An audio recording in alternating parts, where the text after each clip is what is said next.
Igreja, vamos nos colocar de pé. Agora sim o microfone funcionou. Paz do Senhor Jesus, igreja. Amém.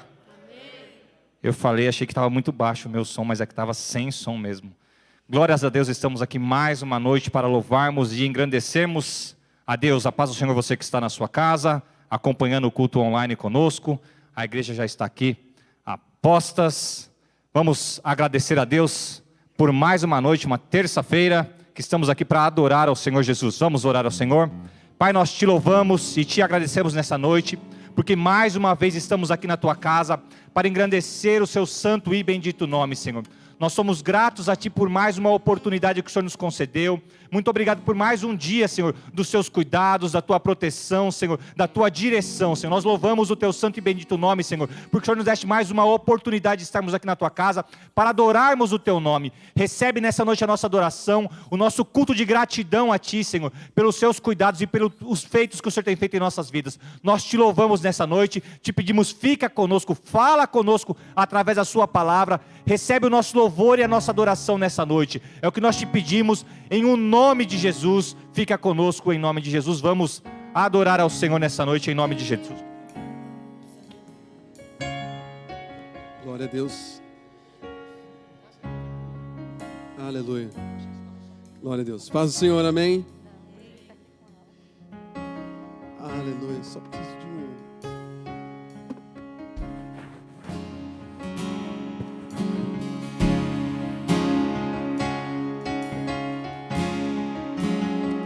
Somos adoráveis assim. Que o nome do Senhor seja entronizado neste lugar. Que a adoração seja a Ele. Que você possa dar a melhor canção de amor para Ele. Que dos seus lábios possa sair o melhor som de adoração para Ele. Que o nosso louvor suba em adoração a Ti, Senhor.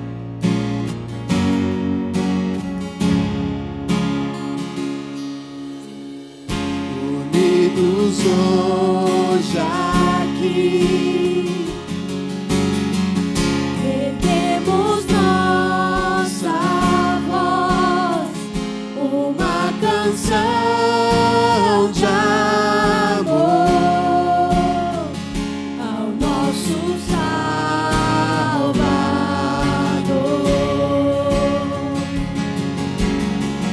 Vimos como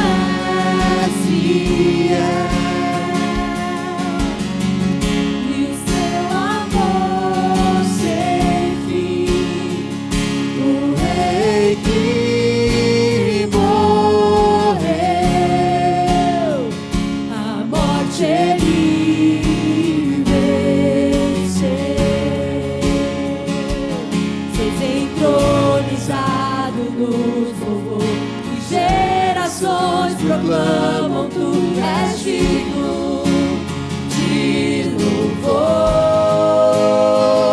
o Rei que por amor se entregou, como no céu nós declaramos digno de louvor.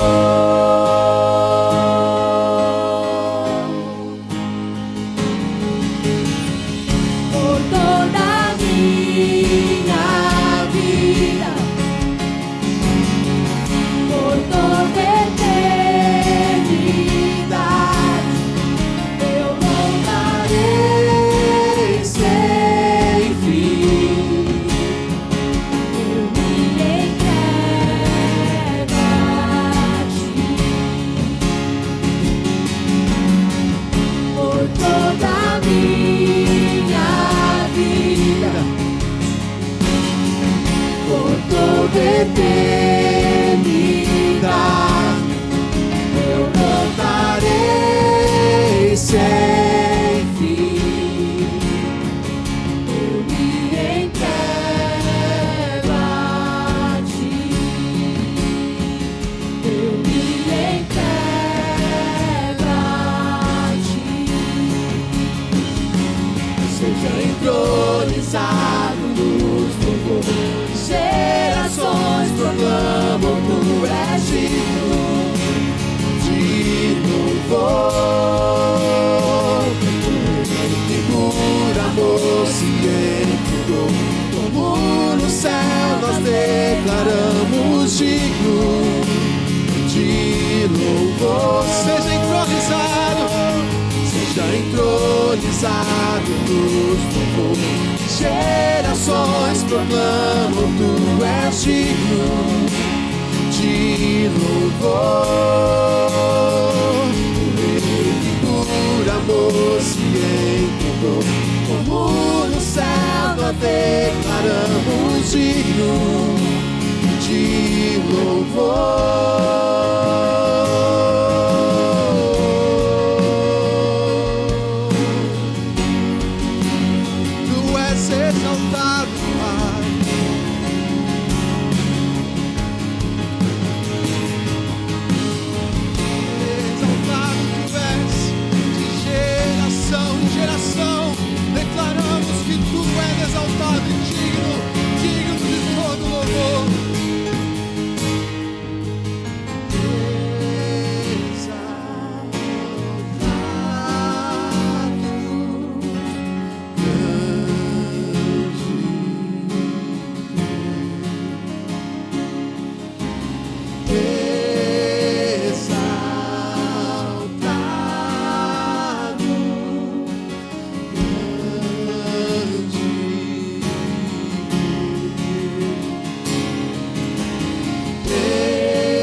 Declaramos digno de louvor. Tu és entronizado, seja entronizado nos louvores. Gerações proclamam que tu és digno, que tu és digno de louvor. O Rei que por amor se entregou.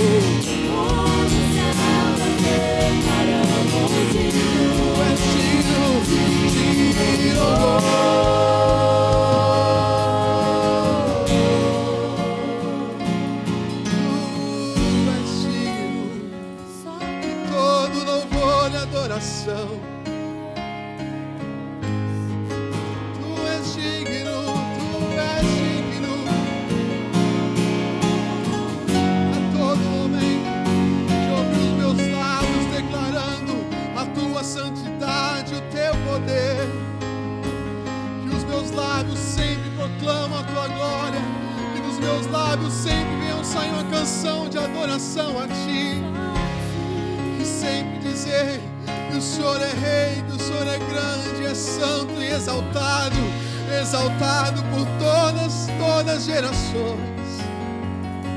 Tu és o Rei dos Reis, tu és o Rei dos Reis, exaltado tu és, exaltado tu és, Senhor. Exaltado, Jesus.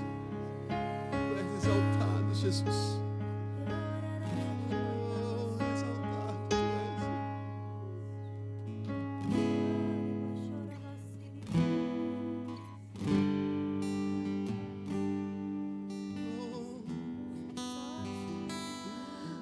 Eu te louvo, Deus, pois quem já te conheceu, quem já te sentiu, não consegue ficar sem a tua glória, não consegue ficar sem sentir a tua presença, não. E eu não consigo ficar sem te sentir. Então vem, vem, te invocamos aqui, Senhor. Te invocamos, Senhor. Então vem, então vem, então vem.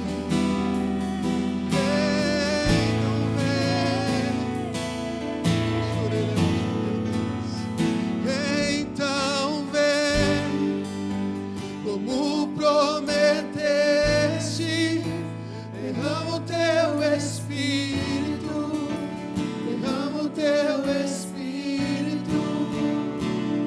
Então vem, como derrama o teu Espírito, derrama o teu Espírito. Eu me rasgo por inteiro, faço tudo sim, mas vem novamente. Eu mergulho na minha ardente, mas peço que tua presença aumente.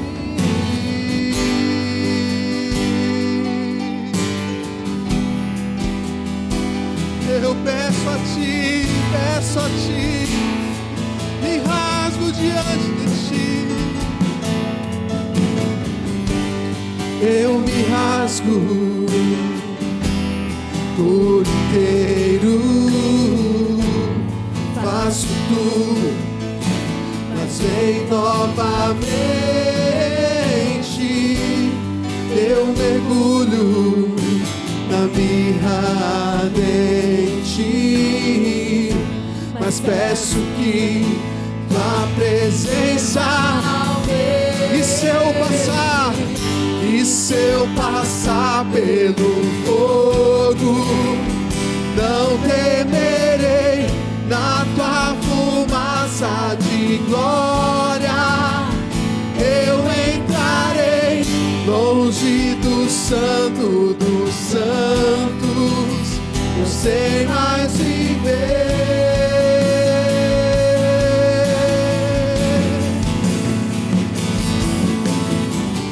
E se eu passar pelo fogo, não temerei, na tua fumaça de glória eu entrarei, longe do santo dos santos, não sei mais viver.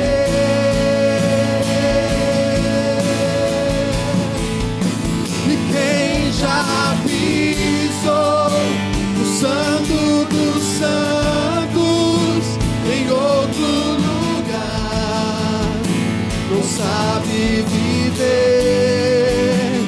E onde estiver, clama pela glória, a glória de Deus. Quem já pisou neste lugar, quem já pisou o santo dos santos em outro lugar não sabe viver. E onde estiver,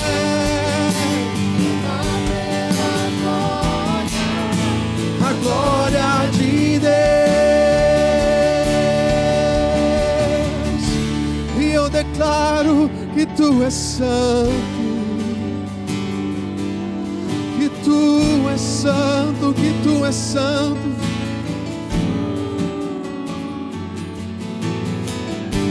Oh, tu és santo.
receba essa adoração, receba o nosso louvor.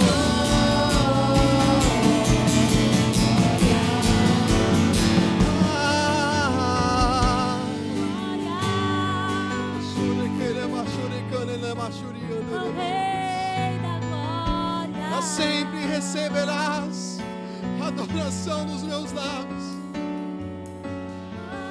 porque uma vez em cima desse altar,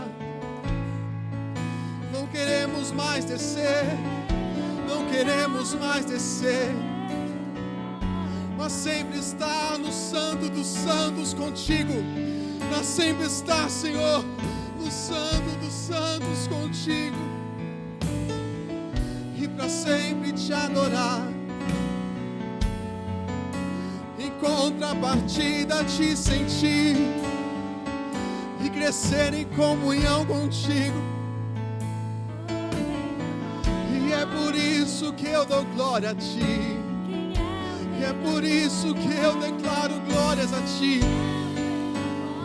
porque quando eu não te adoro eu me distancio de ti, mas quando eu venho para esse lugar e me prostro diante de ti,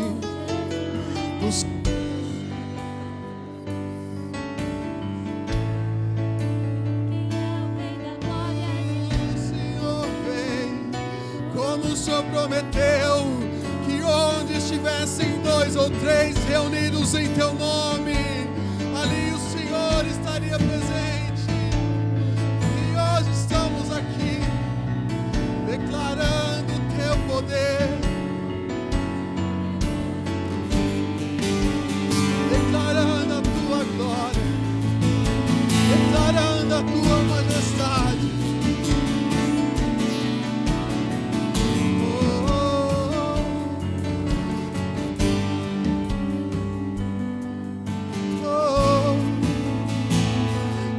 Pisou neste lugar, não sabe viver. E quem já pisou no Santo dos Santos, em outro lugar, não sabe viver. E onde estiver, clama pela a glória de Deus.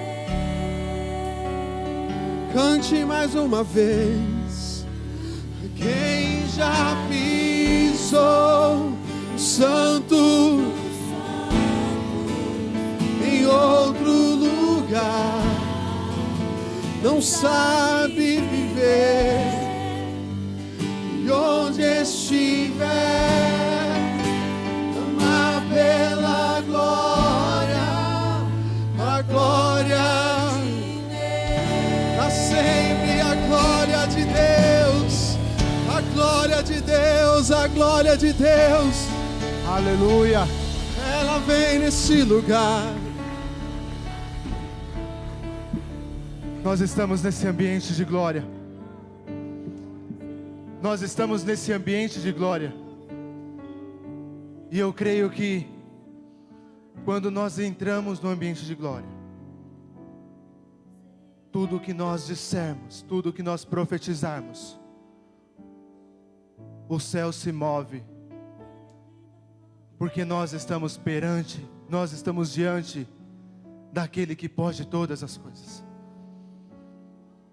Eu quero convidar você que continue adorando ao Senhor, que continue nesse ambiente de glória. E nós vamos agora começar a declarar palavras de mudança sobre essa cidade, palavra de mudança sobre situações financeiras, palavra de mudança sobre todo o comércio, palavra de mudança sobre a nossa cidade. E depois que nós declararmos, nós ainda vamos continuar adorando eles com nossos dízimos e as nossas ofertas. E nós não vamos sair desse ambiente, mas nesse mesmo ambiente de glória, agora nós vamos começar a declarar. E eu gostaria que você declarasse comigo: enquanto ofertamos, cremos e esperamos Deus agir por criação de novas fontes econômicas em Santo André.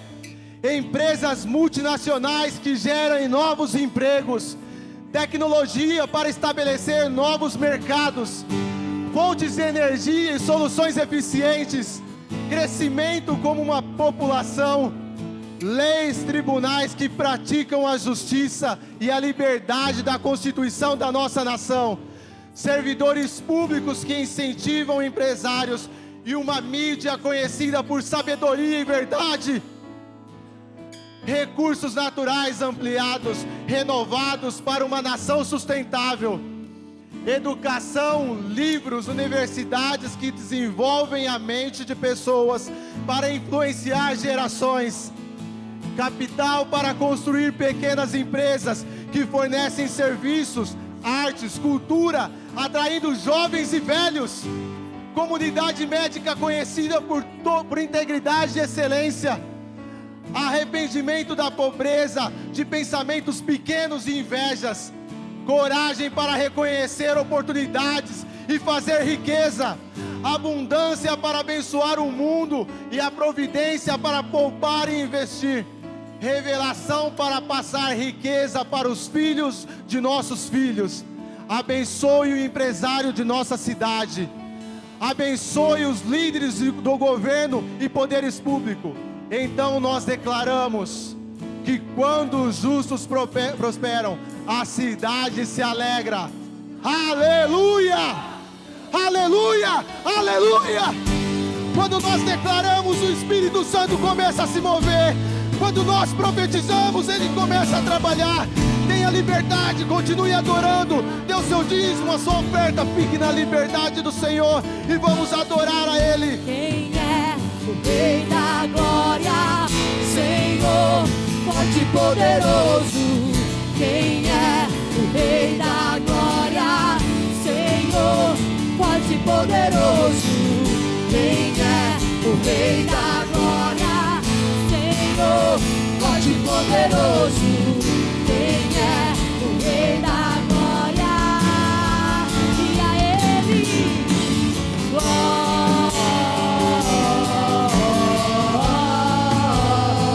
Só Ele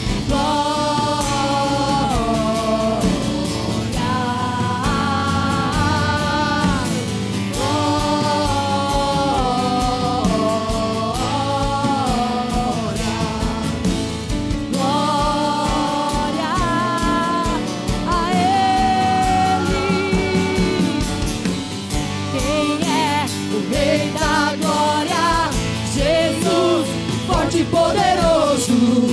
Quem é o Rei da Glória?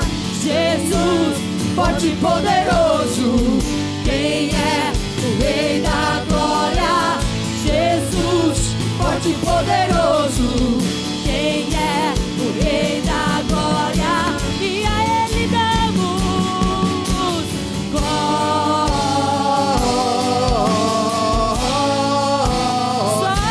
Sempre a nenhum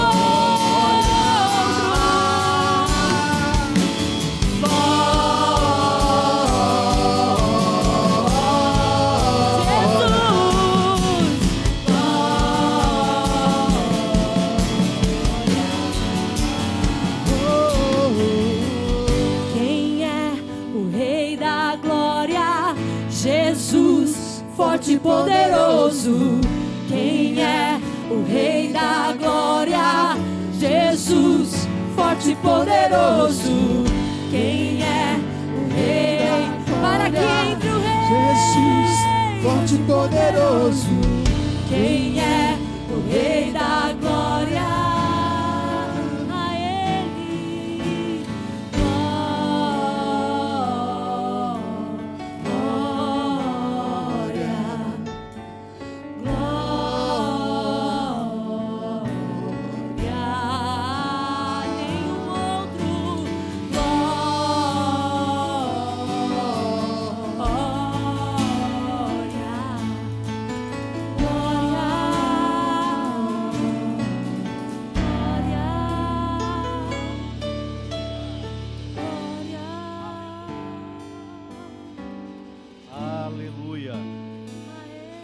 Deus, toda a honra e toda a glória ao nosso Deus Todo-Poderoso. Paz do Senhor, meus irmãos. Aproveitando que a maioria já está em pé, quero ler apenas um versículo da palavra de Deus. Em seguida nós vamos meditar alguns minutos na palavra de Deus. E hoje a gente vai falar um pouquinho aqui sobre paternidade de Deus. Não será paternidade de pais naturais, né? Vamos falar de paternidade de Deus, que é um pouco diferente. Então eu separei um texto aqui na primeira epístola do apóstolo João, capítulo 4, versículo 8. 1 João 4, 8.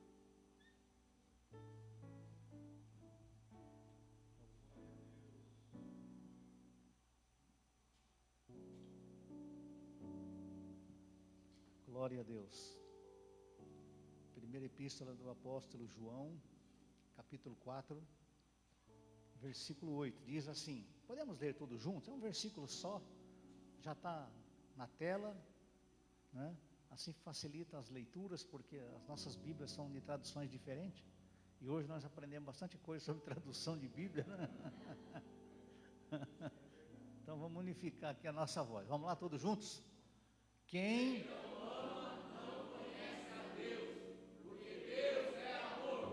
de novo.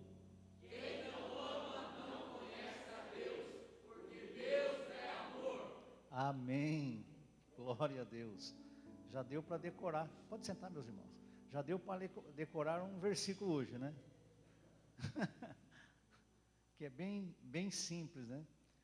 Queridos, a paternidade de Deus é uma verdade que consola, encoraja, fortalece o nosso coração e a nossa mente.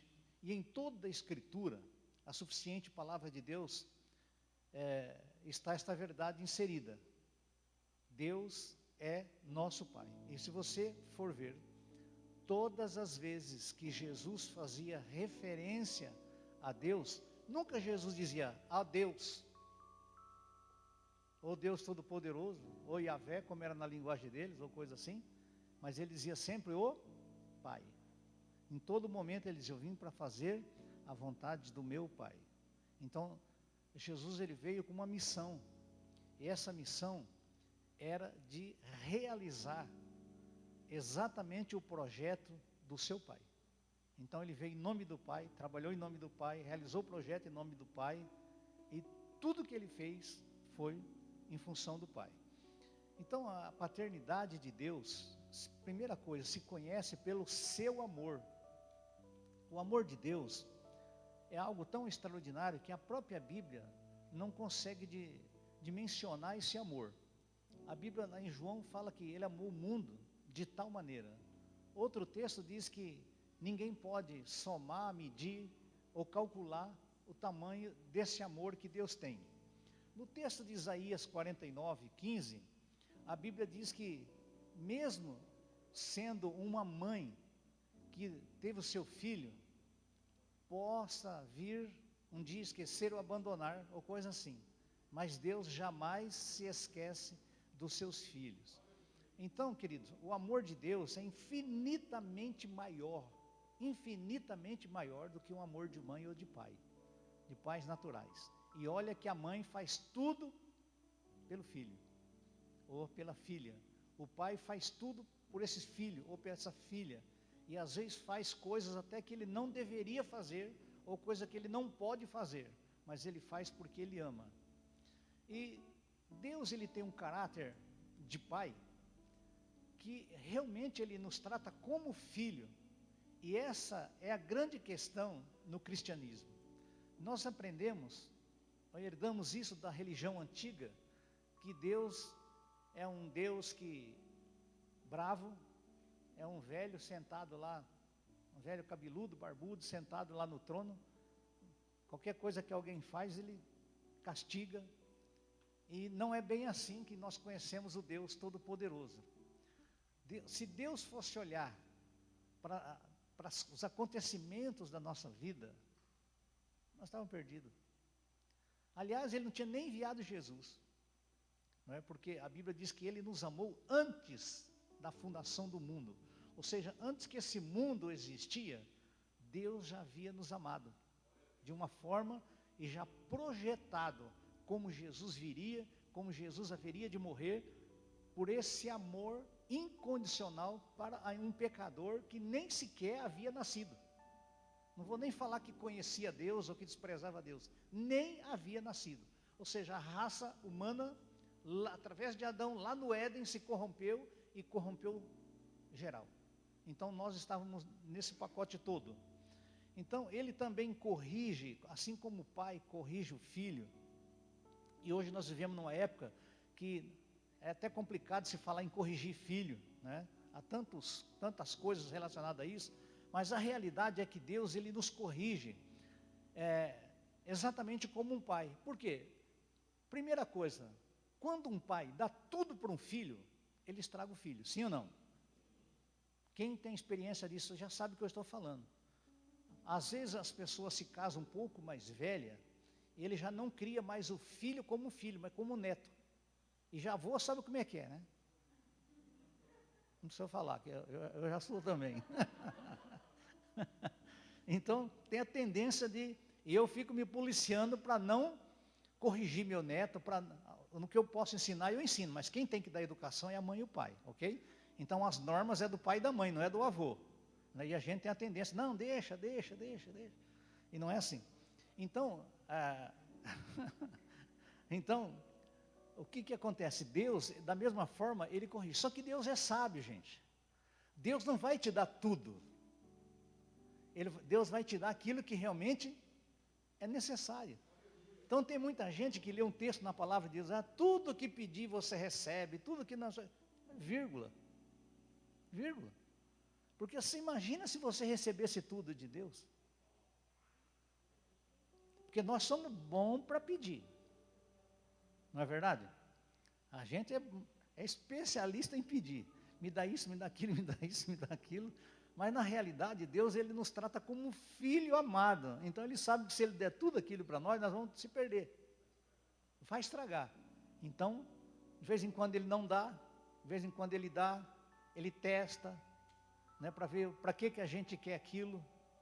Às vezes você pede tem gente que chega assim na igreja, ele vem na igreja lá uma vez ou outra na vida, pastor Denis. Chega lá e ele ora, Senhor, me dá os dons espirituais, eu quero dom, eu quero profetizar na igreja. Nunca que Deus vai dar, o cara só vem na igreja uma vez na vida, outra na morte. Para que Deus vai dar dom espiritual para alguém que nem vem na igreja? Se o princípio da palavra diz que os dons espirituais é para edificação do corpo de Cristo. O corpo de Cristo está aqui, se reúne aqui. Se você não vem, não tem dom. Deus não vai dar. Então, por isso que Tiago fala assim, se pede mal, não recebe. Porque às vezes a gente pede e não sabe o que está pedindo. Então, como Deus sabe de todas as coisas, tem coisa que Ele não dá para a gente. Tem coisa que Ele espera para ver o porquê que você está querendo aquilo, né? Então, assim o pai deve fazer com o seu filho, assim como a gente faz. A gente, às vezes, não tem condição de dar tudo e às vezes não quer dar mesmo para não estragar o filho. Então, Deus também age da mesma maneira. E tem gente que abandona Deus porque acha que a oração dele não está sendo respondida. A Bíblia diz que o que nos torna um cristão autêntico é a resposta das nossas orações. Deus ouve todas as orações. Porém, Deus responde no tempo dele. E esse tempo que nós precisamos alinhar o nosso tempo com o tempo de Deus. Porque o tempo de Deus não é o nosso tempo. A vontade de Deus não é a nossa vontade. Os nossos pensamentos não são iguais aos de Deus. Então, Deus vem no tempo certo na nossa vida. Mas a realidade é que Ele está atento a tudo isso. Então, a gente vê vários textos relacionados a isso na palavra de Deus. Então, a Bíblia fala que o amor de pai é um amor encorajador, é diferente do amor da mãe. A mãe tem a tendência de fazer o quê? Trazer o filho para si. Já o pai, que vai dar certo, né? Então é uma guerra, a mãe segura e o pai empurra. Graças a Deus que não tem mãe espiritual, só tem pai. Deus não tem esposa, né? Então, eu vejo isso aqui também, na parábola do capítulo 15 de Lucas. Jesus fala de três coisas lá, de três parábolas, fala do filho pródigo, fala da dracma perdida, fala da ovelha. E essas três coisas, Jesus está tentando revelar o amor do Pai. E as pessoas não estavam entendendo o que Jesus estava falando. Jesus estava dizendo para aquelas pessoas, olha, vocês estão numa condição distante de Deus, longe de Deus, mas Deus não deixou de ser Pai de vocês. E Ele quer que vocês regressem de volta. E se vocês entenderem isso e fazerem isso, haverá uma festa no céu. Era isso que Jesus estava dizendo. Porque não foi isso que aconteceu na casa daquele pai? Quando o filho voltou, ele viu de longe, o cara estava numa situação difícil, ele viu, aquele é o meu filho. Porque não existe ex-filho. Filho é sempre filho. E se a pessoa se perder e não for morar no céu, vai para o inferno como filho de Deus. Porque os pactos de Deus são eternos. Deus não vai dizer, é filho hoje, você não é filho mais. Hoje você é filho, amanhã você não é filho. Não, é filho. Uma vez feito filho de Deus, é filho de Deus para toda a eternidade, para sempre. Então, Jesus estava dizendo, olha, para aqueles religiosos, para aquelas pessoas, vocês estão distantes de Deus, vocês estão igual esse cara aqui que gastou o dinheiro do pai, ou seja, Deus havia investido neles no Velho Testamento, coisas maravilhosas, milagres um atrás do outro, e eles não tinham entendido isso ainda, ou seja, vamos dizer assim, numa linguagem comum nossa, Deus havia gastado todas as fichas daquele povo, e eles não entenderam, não quiseram. Então, vem Jesus, revelando novamente o amor do Pai, de uma forma tão maravilhosa, chamada graça, que a Bíblia diz que é um dom de Deus, né, que dá liberalmente para aquele que crê, e eles não estavam entendendo isso. Ele diz, olha, se vocês entenderem isso, se vocês se arrependerem, se vocês voltarem para a casa do Pai, vai ter festa.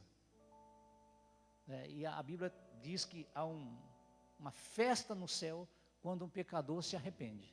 E isso é todos os dias, e esse é o maior milagre que pode acontecer na vida do ser humano, porque a Bíblia diz que nós estávamos mortos em nossos delitos e pecados, ou seja, o nosso espírito estava morto, não tinha como o nosso espírito comunicar com o Espírito de Deus, porque a expressão que nós dizemos, olha, eu estou cheio do Espírito, na verdade, é uma forma de expressar isso, mas na realidade o nosso corpo não está cheio do Espírito, porque a Bíblia diz que Deus é Espírito, só podemos aproximar dele em Espírito e em verdade, ou seja, Deus trabalha no meu Espírito, Ele comunica com o meu Espírito, que eu sou filho de Deus, Ele não comunica com a minha carne nem com a minha alma, Ele comunica com o meu Espírito. Então esse Espírito que está em mim, cheio, movido pelo Espírito de Deus, dá evidência no meu corpo, que é o contato humano que eu tenho com a humanidade. Então é assim que funciona.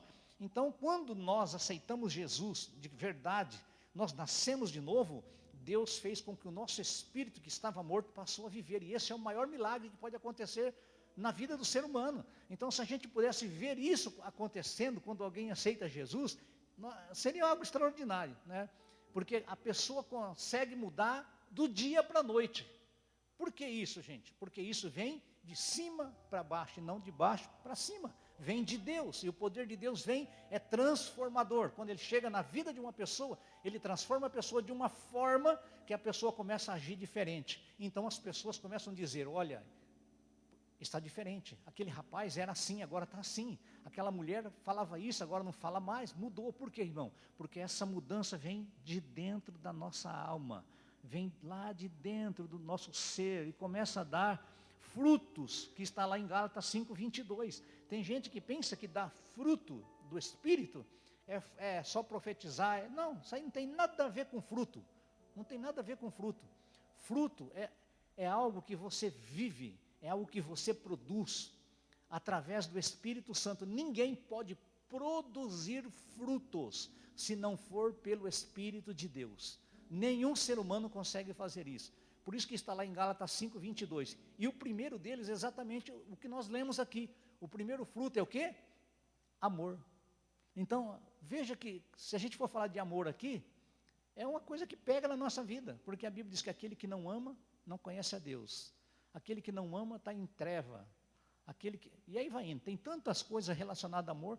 Paulo diz assim, eu posso dar até o meu corpo para ser queimado. Se isso não for por amor, eu estou morrendo em vão, estou perdendo meu tempo de morrer queimado. Então nota que é algo que vem de Deus. Então, falando nisso, o amor de Deus supera todas essas coisas por você. Então não pensa que você está sozinho. Não pensa que você está passando uma lutinha, uma tribulação, Deus está distante. Não, Deus está em você. Deus está em você. Tudo que você precisa está em você mesmo. Né? E algumas coisas estão no outro. Então a paternidade de Deus se conhece pelo seu imenso amor. Esse é um ponto. O outro ponto é a paternidade de Deus conhece pelas suas verdades absolutas. Então, veja bem, o nosso Deus, Ele é vivo e verdadeiro. Então, Ele não muda. Ele propôs um plano há muitos anos, vamos dizer assim na nossa linguagem, ou no nosso calendário. E esse plano é o mesmo até hoje, ele não mudou e não vai mudar. Então, tudo aquilo que Deus fala é verdade.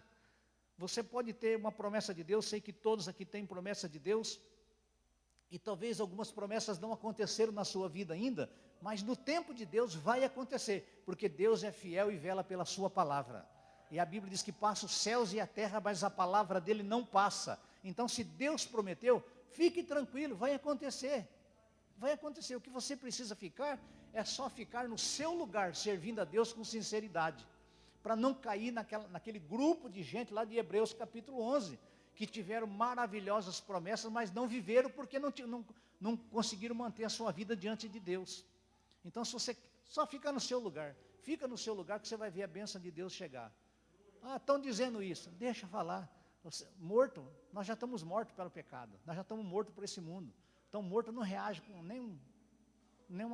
com nada. Pode acontecer o que acontecer, pode chorar, pode pular em volta dele, que não vai acontecer mais nada. Nós já estamos mortos para o pecado. Essas coisas já passou, nós já crescemos, já passamos dessa fase.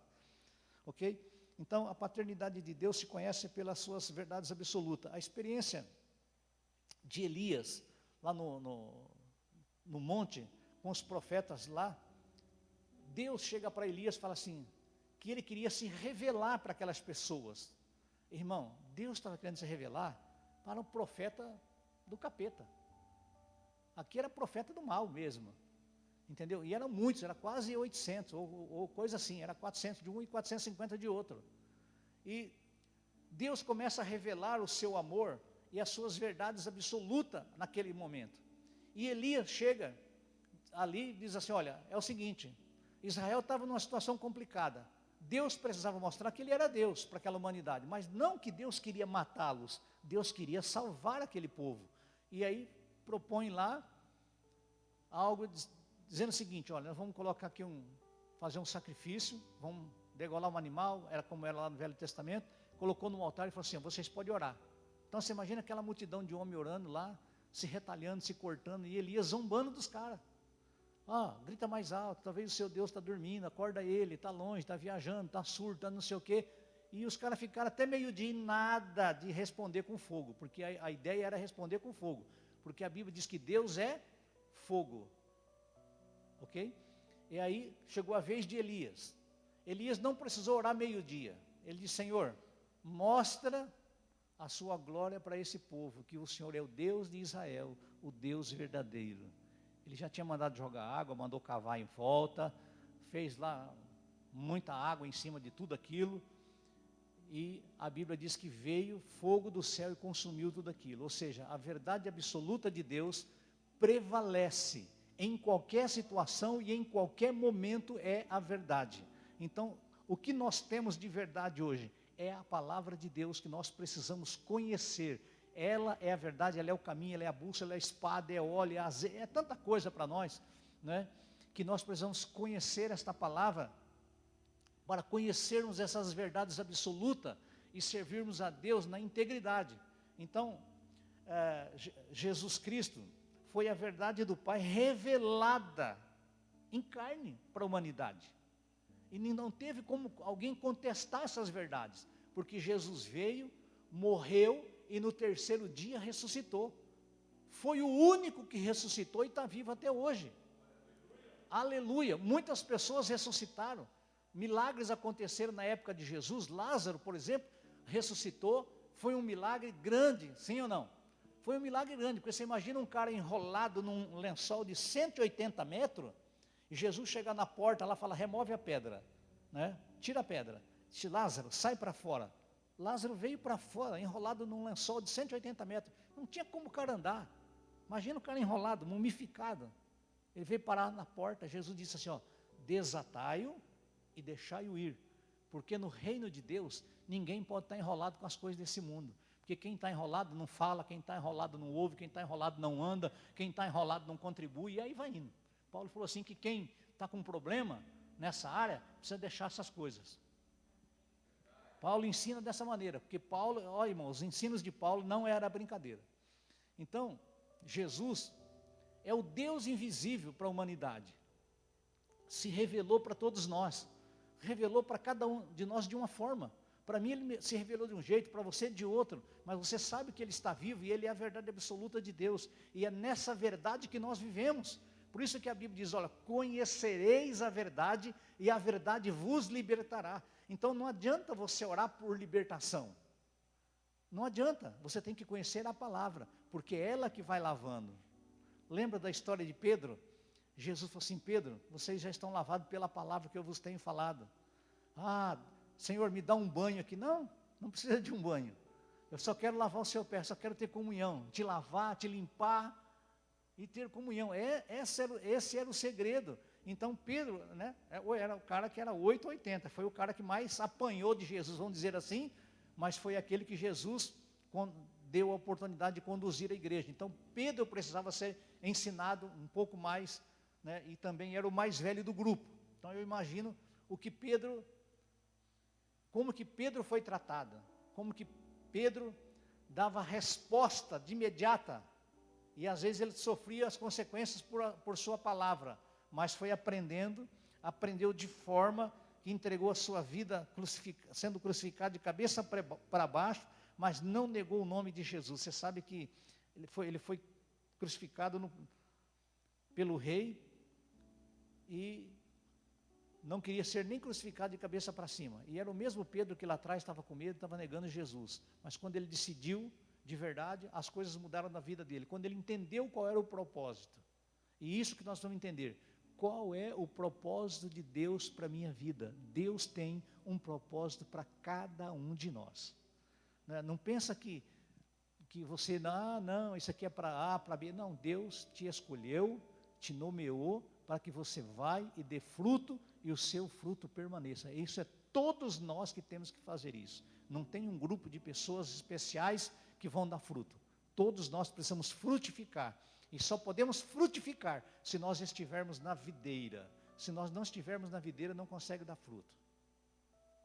Então precisamos estar na videira. E também estar na videira não é só na época de dar fruto, não. Você tem que estar todo o tempo na videira. E a videira, irmãos, eu fui olhar um pouco sobre videira, eu achava que era uma plantação, que plantava, daqui a pouco colhia. Aí eu fiquei pasmo quando eu descobri que tem pé de uva, que tem mais de 100 anos e está dando uva. Olhava para ela, estava tudo seco aquele negócio. Aí o cara falou assim, ó, ela fica desse jeito aqui, ó, por um bom tempo, mas chega um momento que ela é podada tudo, parece que seca tudo, mas não seca. Daqui a pouco ela vem, brota tudo e continua dando fruto. E isso que eu fiquei pensando, mas o crente tem que ser desse mesmo jeito. Se ninguém está vendo, se ele está desaparecido, se ele está feio, está bonito, ele tem que dar fruto. Né? Às vezes estão olhando para nós, estão nos, sei lá, te julgando, coisa do tipo, mas você tem que continuar frutificando, ok? Outro ponto que eu quero dizer é que a paternidade de Deus se conhece pela sua santidade. Ninguém pode chegar diante de Deus se não for com uma vida de santidade. Lá no Velho Testamento, em Levítico capítulo 19, versículo 2, a Bíblia já falava que Deus é santo, sede santo, porque eu sou santo. Quando você vê os apóstolos dizendo lá no Novo Testamento, dizendo, ó, sede santo, santo significa ser separado, eles não estavam falando coisas deles, eles já estavam falando coisas lá de Levítico, era conhecimento que eles estavam falando. Então, o fundamento para sermos santos é a santidade de Deus. Nós somos santificados na pessoa de Jesus Cristo para sermos santos. Ser santo é ser separado. Separado de quê? Para você viver uma vida no meio do mato, sozinho? Não, você tem que ser separado de tudo aquilo que desagrada a Deus, do mundanismo. Você pode viver no meio, mas esse meio não pode te contaminar. Então você vai transformar o meio, como está lá em Hebreus. Não vos conformeis com esse mundo, mas transformai esse mundo. Então a santidade de Deus vai fazer com que eu consiga ser santo também e ter uma vida de santidade. Então a santidade é um atributo normal de Deus. E se eu sou filho de Deus, eu também preciso viver conforme o meu pai exige, né? Porque cada família tem o seu pai e o seu pai dita as normas. Então, se não é assim, deveria ser assim. Então o nosso Deus, Ele coloca a forma que nós devemos viver. Então de Gênesis a Apocalipse nós temos um Pai Santo, que devemos ser santo em toda. Pedro fala que nós devemos ser santo, lá em 1 Pedro 1,16, se eu não me engano, ele diz assim, que nós devemos ser santo em toda a nossa maneira de viver. Então santidade é um atributo que precisa ter na nossa vida. Se fizermos alguma coisa que desagrada a Deus, o Espírito Santo que está em nós vai te acusar. Opa, é como você vai no farol. Se você tem uma vida de santidade, qualquer coisa que acontece, o farol já fica amarelo para você na hora. O Espírito Santo, opa, e isso está escrito, a Bíblia diz que Ele nos fará lembrar de tudo aquilo que Ele nos ensinou. Então nós precisamos estar atento nisso. Lembra de quando Isaías, lá no capítulo 6, ele foi chamado para ser profeta. O Isaías estava vivendo uma vida boa, né? Vamos dizer assim, na linguagem comum. O parente dele era o rei da época, então ele vivia no palácio, estava com uma vida lá que pediu a Deus. Mas de repente houve um chamado para ele, e ele vê a glória de Deus. Você nota que nos versículos anteriores, no capítulo 6, logo no começo, ele vai profetizar ali, ai do fulano de tal, ai não sei de quem, ai não sei de quem, ai não sei de quem, só apontando. Mas na hora que ele vê a glória de Deus, ele muda. O Deus entra na vida dele de uma forma que ele consegue entender o projeto, o plano de Deus. Ele fala, ai de mim. Vê como que é diferente? Quando não está no propósito, ai dos outros. Mas quando está diante de Deus, da santidade de Deus, ai de mim. Então, ele diz assim, Senhor, agora eu vou morrer. Duas vezes esse cara quis morrer. Não é verdade? Essa aqui foi a primeira. E a outra vez foi quando ele estava na caverna fugindo lá, lembra disso? Que Jezabel queria matar ele. Ele disse, Senhor, matou todos os profetas, só eu fiquei, me mata também, não sei o quê. Deus falou, para com isso, rapaz, lá tem 7.000 que não se contaminaram, eu posso contar com eles a qualquer momento. Então não pensa que você é a última bolacha do pacote não, que Deus tem mais 7.000. É assim que funciona. Deus levanta outro. Deus tem poder para catar o cara lá na calçada, lavar ele, limpar ele, encher ele da glória de Deus, e onde abundava o pecado, superabunda a graça. Aleluia. Então ele disse assim, eu quero morrer. Deus falou, não vai morrer não. Vai comer essa comida aqui, ó, come isso aqui, você vai andar 40 dias, 40 noites, e vai colocar outro aí no seu lugar. Mas você não vai morrer. De repente, o que aconteceu? Ele foi arrebatado. Então, nota que ele quis morrer. Uma vez ele achou que ia morrer porque viu a glória de Deus. Outra vez ele achou que ia morrer porque Jezabel queria matar. Deus falou, não. Deus tem um plano, irmão. Você não vai morrer antes da hora, não. Não vai morrer antes da hora. Não precisa ficar com medo de nada, não. Fica tranquilo.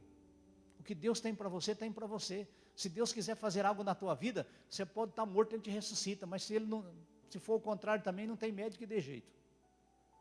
Então fica tranquilo, a nossa vida está na mão de Deus.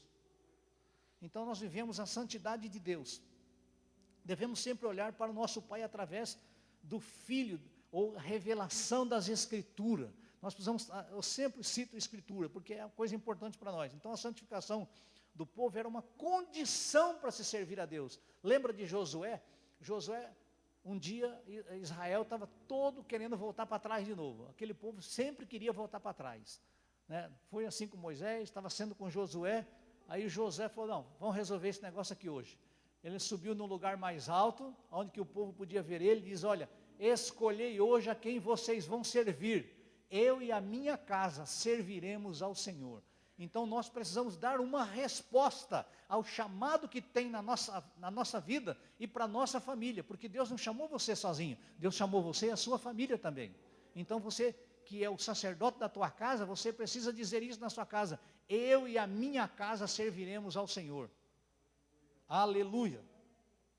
Outro ponto que eu quero dizer para a gente não demorar muito: paternidade de Deus deve ter, paternidade de Deus deve ter a nossa resposta como filho de Deus. Ou seja, que resposta nós estamos dando diante do chamado que nós temos na nossa vida? O apóstolo Paulo escreve aos irmãos aos Filipenses dizendo: fazei todas as coisas sem queixa, nem discórdia, para que vos torneis filhos de Deus. Ou seja, então Paulo está dizendo que filho de Deus não anda chorando pelos cantos, reclamando pelos cantos, não. Ele anda de cabeça levantada adorando a Deus, sim ou não? Ele sabe o que Deus tem para ele. Aleluia.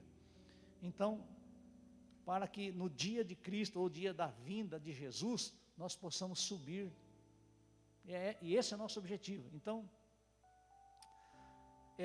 o texto que nós estamos lendo, esse texto ele é muito precioso, que revela o privilégio da nossa responsabilidade como filho de Deus. Então, eu separei aqui algumas características de filhos que são obedientes ao Pai. A Bíblia fala que nós devemos ser filhos irrepreensíveis, e a palavra grega é amempitos, que é sem defeito, inculpável, e descreve postura do cristão diante do mundo. Ele deve estar acima de qualquer suspeito. Ninguém tem nada para acusar esse cristão. Então essa palavra grega que define isso.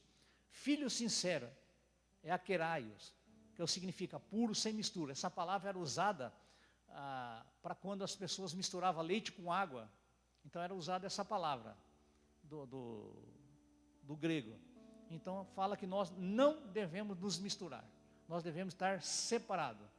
Filhos inculpáveis, sem mancha, imaculado, sem nódoa, e é assim que o mundo tem que olhar para nós e ver Cristo em nós. E para concluir, quero dizer o seguinte: precisamos confiar no Pai. Então, teologicamente, nada é mais exato dizer do que Deus é fiel e digno de confiança. Então, a falta de fé é a falta de confiança em Deus. A Bíblia diz que aquele que duvida é como palha no vento. Mas aprender a crer nessa confiança em meio a situações que são difíceis é um exercício que nós devemos fazer sempre, né? Porque a tendência do ser humano é não crer, é voltar para trás, é coisa do tipo. Mas nós devemos olhar para Jesus, que é o nosso autor e o consumador da nossa fé. Então, paternidade de Deus nos traz segurança. Jesus se referia ao Pai com muita ternura. Ele dizia sempre o seguinte: eu e o Pai somos um. Então a paternidade de Deus foi perdida lá no Éden, mas reconquistada na cruz, na ressurreição pela pessoa de Jesus Cristo. Então os que estão em Cristo são do Pai, por direito de criação, ok? Por direito de redenção. Então o nosso Pai é cheio de graça, de verdade. Então, como filho deste Pai, nós devemos sempre ser obedientes, acima de tudo, glorificar o seu nome. Então, o salmista olhava para ele mesmo e dizia: bendiz a minha alma ao Senhor, e tudo que há em mim, bendiga o seu santo nome. Outro escreveu dizendo o seguinte: faça tudo para a glória de Deus. João diz assim: importa que ele cresça, porque quando ele cresce em nós não aparecemos, quem aparece é Cristo. Quando as pessoas olham para nós, vê Cristo em nós. Quando olha para você, vê Cristo na sua vida. Então quando a gente cresce, consegue crescer, começa a acontecer algumas coisas importantes. Você vai ver que a tua própria família vai chegar para você e falar assim: ora para mim. Os irmãos da igreja, ora por mim. Olha, precisa fazer uma visita em tal lugar. Sabe que isso aí, você está crescendo. Estão vendo Cristo em você. Então vai e faça a obra de Deus. Porque a obra de Deus não é para um ou para dois, é para todos nós. Não é? Todos nós aqui temos obrigação de fazer visita. E cada vez que eu falo em visita, eu me lembro do pastor Washington. Falou que tinha uma mulher que reclamou, falou para o pastor Washington: pastor Washington, Eu estava doente, ninguém foi me ver, pastor. Fiquei lá sozinha. Aí o pastor falou assim, e quando a senhora tinha saúde, quantas visitas a senhora fez? Às vezes nós só queremos ser visitados, mas precisamos fazer alguma coisa para Deus. Então todos nós temos algo de Deus. Deus colocou algo em nós, irmão. Deus colocou algo em você. Deus te deu dom. Ninguém aqui tem menos do que um dom. Ninguém aqui tem menos do que um. Eu sei isso pela parábola do talento, e também a Bíblia diz que a fé não vem de vós, é dom do quê? De Deus. E para você acreditar em Jesus, você teve que ter fé. Então você tem um dom. No mínimo você tem um. Não é? Então você tem que desenvolver isso. Faça, vai buscando, vai servindo, vai crescendo, vai servindo, vai crescendo. Que aí as coisas vão acontecendo na tua vida. E é assim que funciona no reino de Deus. O reino de Deus não é feito com multidões. É feito com pessoas no anonimato. Não precisa ninguém te mandar. Vai. Você vai ver o milagre. Quando você se disponibilizar para Deus, você vai ver o milagre acontecer. Né? Ninguém aqui é super-homem para fazer grandes milagres. Nós temos um Deus que faz tudo. Um dia eu e a Lídia estavam andando na rua, e de repente veio aquele negócio assim, nós, vai fazer uma visita para a irmã da Lídia. Aí, era lá em Mauá, bem distante de onde a gente estava. Eu falei, vamos lá. Já que nós estamos sentindo isso, vamos lá. Quando nós chegamos lá, ela estava com o bebê no colo, meio que chorando, meio triste, e estava com esparadrapo no rosto. Aí nós perguntamos para ela o que era aquilo, e ela disse, olha, eu tinha uma verruga no rosto, e fui no médico, e o médico falou que é câncer. E ela estava muito chateada com isso. Aí nós tínhamos o óleo no carro, de unção, disse, olha, a última palavra é de Deus. Irmão, eu acredito nisso. A última palavra é de Deus. E nós ungimos ela e oramos por ela. E depois conversamos um pouco e viemos embora. Passado um tempo, nós voltamos lá na casa dela. Não tinha nem sinal mais. Porque Deus é poderoso para fazer. Né? Eu já vi muitos milagres acontecer. Eu vivi vida de muitos milagres, de tantas coisas que já aconteceu. Nós um dia também estávamos fazendo a visita, eu e a Lídia, e aí uma mulher lá, uma criança, falou assim, olha, chorando, falou que o médico falou que essa criança nunca vai andar. Eu falei, como assim não vai andar? A última palavra é de Deus, vamos orar. Aí nós começamos a orar, e a criança já é moço, né? Já está andando até hoje. Então Deus, Ele é poderoso, é só você ter coragem de dizer que Ele faz, porque não é eu que faço, irmão, é Ele que faz. Quando você fala que Ele faz, Ele vai fazer, porque é a palavra dEle que está em jogo. É Deus que faz todas as coisas. Ele não disse assim, que nós devemos ir, colocar as mãos sobre o enfermo, não é assim que está escrito lá? É para expulsar os demônios, é para curar as enfermidades, é para isso que nós somos chamados. Não precisa ter medo de orar, não. Ele deu a ordem, ou seja, Ele não deu somente a ordem, Ele deu a autoridade, que é muito mais do que uma ordem. Ele disse, vai em meu nome, e coloca a mão, e vai acontecer um milagre, não tenha medo, pode falar. Nós estávamos lá na igreja do Lutécio, chegou uma senhorinha lá, já de idade, com a bengala na mão, mal podia andar, e eu não estou nem aí, eu falo que Jesus cura mesmo, que não é meu problema, o problema é dele, está escrito na palavra dele. E aí nós demos uma palavra lá de cura e vamos orar, e vem a mulher para frente. Daqui a pouco a mulher largou a muleta lá, e saiu a bengala, e saiu andando para lá e para cá, e correndo. Eu falei, deu a doida na mulher aí, né? E aí, passou tal, ela falou assim, pastor, eu quero falar uma coisa para o senhor. Eu não só usava muleta que eu não podia andar, mas também eu usava fralda geriátrica, e Jesus me curou naquele dia. Então, irmão, você vai estar orando por uma coisa, Jesus já está curando outra. Está lá na frente, Jesus trabalha na frente.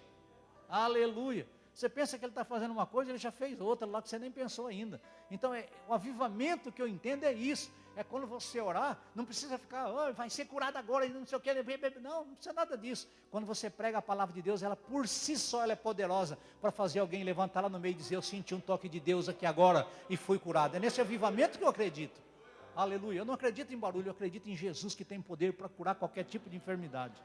Aleluia. Ele é poderoso e Ele te chamou para fazer a diferença na face da terra. Amém, irmão? Então lembra sempre que você é filho de Deus, você nunca está sozinho, você tem um Pai que tudo pode, que tem tudo tudo, tudo, tudo, tudo. Aleluia. Eu fico maravilhado de pensar nisso, que Ele é o meu Pai. Talvez você não teve um pai que te deu o que você precisava, talvez não te educou direito, talvez marcou a sua vida de diversas formas, né? Mas esse Pai, Ele é diferente. Ele te ama de uma forma muito especial. Quando você pensa que você está sozinho, Ele está do lado. E quantas vezes eu já ouvi umas coisas tão estranhas de Deus, que eu vou falar, é até engraçado. Um dia, uma pessoa me abraçou, estava acabando o culto, a pessoa me abraçou e falou em língua estranha no meu ouvido. E sabe qual era a língua estranha? Deus estava dizendo que Ele me amava e o prazer dele era me levar. Falei, opa, que negócio é esse? Mas Ele disse assim, ó, mas como eu tenho um plano na tua vida, não vou te levar agora.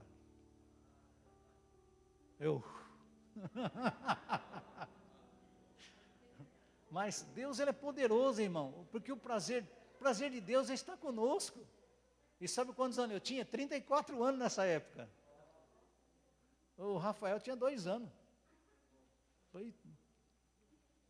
Então, Deus faz umas coisas tão maravilhosas, que a gente fica assim, sem ação, diante daquilo que Ele pode fazer.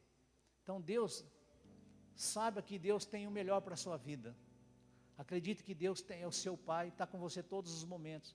Mesmo naquelas horas que você não tem palavra. Eu já tive momentos na minha vida que eu não tinha palavra nem para orar. Eu não tinha palavra, não tinha o que falar para Deus. Naquela situação, sabe que você não vê a saída. Você fala, não, agora não tem mais jeito. Aí vai orar. Sabe o que acontece? Nesse momento o seu Pai que prometeu para Jesus que Ele enviaria o Consolador que nunca nos deixaria só. Esse Consolador vem e vai orando por você. E vai falando, Pai, olha ele, olha ela, vê a situação dele, vê a situação dela. E daqui a pouco, sabe o que acontece? A lágrima começa a correr no seu olho, e lá no fundão, você fala assim, aleluia, glória a Deus. Daqui a pouco você está adorando, glória a Deus, aquilo já passou tudo, você é renovado, e o seu Pai pega na tua mão e vão caminhar novamente. Amém, irmão? É assim que Deus faz. Vamos nos colocar em pé, podemos orar? Pai, no nome de Jesus, nós queremos orar também, Senhor, não só para esses irmãos que estão aqui na tua casa, que vieram adorar aqui, Senhor, mas para aqueles que não puderem e estão em casa, para aqueles que são grupo de risco. Toma eles nas tuas mãos nessa noite, Senhor. Remove todas as marcas do passado, todas as marcas que os pais deixaram, Senhor, e coloca as tuas marcas em nós, Senhor. Aleluia. E eu sei que a tua marca é o penhor do Espírito, Senhor, que está em nós todos os dias da nossa vida, que fala conosco, que move em nós, que nos conduz, Senhor, da verdade. Coloca a tua mão, remove nessa noite todo sentimento de tristeza, Senhor, de coisas do passado. Tira nessa noite em nome de Jesus, Senhor, e abençoa cada um dos teus filhos para a glória do seu nome. No nome de Jesus, nós te adoramos, Senhor, nós te adoramos. Aleluia. O Pai me adotou, teu amor me encontrou.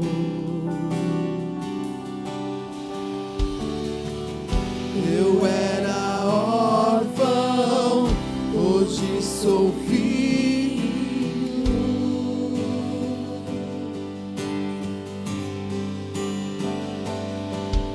O Pai me adotou, teu amor me encontrou.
Deus, herdeiro de Deus e co-herdeiro de Jesus Cristo. Que privilégio. Essa bênção é para todos que creem em Jesus. Você que está em casa, ouvindo, assistindo, se você ainda não tem essa convicção, abre o teu coração, aceita Jesus como teu Salvador, como teu Senhor. Você vai nascer de novo, teu nome será escrito no livro da vida e você será selado como propriedade exclusiva de Deus, filho de Deus. Amém, irmãos? Deus abençoe a todos vocês, guarde essa palavra no seu coração, que o amor de Deus Pai, a graça do nosso Senhor e Salvador Jesus Cristo, a comunhão e as consolações do Espírito Santo de Deus permaneça com todos nós hoje e sempre. Todos digam amém. Pai do Senhor, um abraço. Eu não sou mais órfão, não sou mais órfão, agora filho sou. Não sou mais órfão, o Pai me adotou. Não sou mais órfão, agora filho sou. Não sou mais órfão, o Pai me adotou.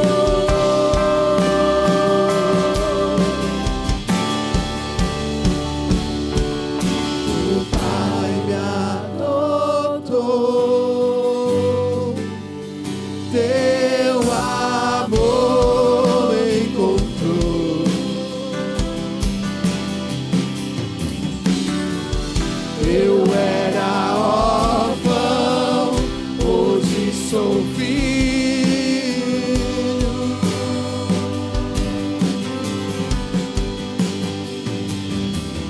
O Pai me adotou. Teu amor me encontrou.